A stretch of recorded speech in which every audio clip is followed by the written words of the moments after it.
Masa orang tarekat ngerokok? Urusannya apa? Emang ada salah satu pantangan mursyid tarekat ngerokok gitu kan? Karena ada ustadz ngomong, kalau kiai, kalau wali nggak ngerokok. Ya salam, ente nama nambahin bid'ah aja ustadz ya. Coba tunjukin satu dalil saja, nggak ada. Kita nggak ngerokok aja, berarti ente ikut fatwa tidak ngerokok, selesai. Karena masalah kan nggak boleh maksain. Yang paling lucu ada ustadz, ya ustadz nanggung sih ya. Apa katanya? Rokok itu lebih haram. Kenapa dia syirik? Loh, saya tanya, kenapa syirik bro? Karena orang kalau ngerokok dengar azan, dia dahulukan ngabisin rokok dan dia nggak sholat, berarti dia syirik.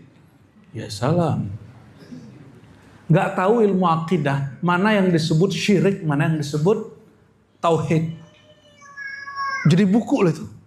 Yang paling parah ada ustadz khurafat, tapi sok suci, nyebutin rokok itu kencing syaitan.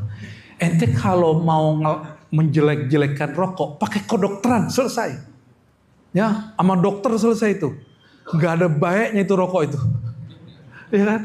Nggak usah sebut kencing syaitan, itu syaitan tertuduh kalau dia buat pengadilan, itu bisa dilaporin itu. Ya. Jangan kemudian dikait-kaitkan. Akhirnya saya tanya kepada orang yang mengatakan syirik itu, menurut kamu rokok ada di Quran nggak? Bingung dia. Yaudah kamu kan nggak hafiz jadi nggak tahu. Nih saya bacain ayat gitu. Ya, hurrimat alaikumul maitatu waddamu walahmul khinzir wa ma uhilla li ghairillah. Yang diharamkan di Quran, apa aja tadi tuh? Bangkai, wadam darah, khinzir babi. Terus yang disembelih selain Allah. Di ayat lain disebutkan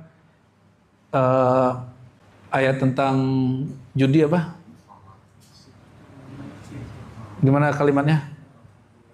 Innamal khamru wal maisiru rijsun min amal syaitan. Hanyalah khamar dan judi, mau offline ataupun online sama, rijsun. Apa arti rijsun? Menjijikkan. Dan tidak ada di Quran kalimat khamar itu syirik, nggak ada. Lebih bahaya mana tuak khamar, narkoba dengan rokok? Bahaya mana?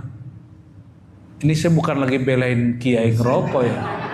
Emang guruku semuanya ngerokok kecuali 10%. 90% semua mursyid kita, mu'alim kita ngerokok semua. Terus ente ustadz bilang kalau dia ulama itu pasti gak ngerokok. Kita gregetan kita ya. Mau turun kita ini. Biasa aja. Gak ada kaitannya itu dengan kecerdasannya. Salah satu tokoh yang rokoknya kenceng itu kan Said Agil Sirot tuh. Kiai besar. Dengan segala perbedaan kita dengan beliau, saya mengakui dia orang cerdas. Itu kalau ngajar di kelas mau ada AC ngudut.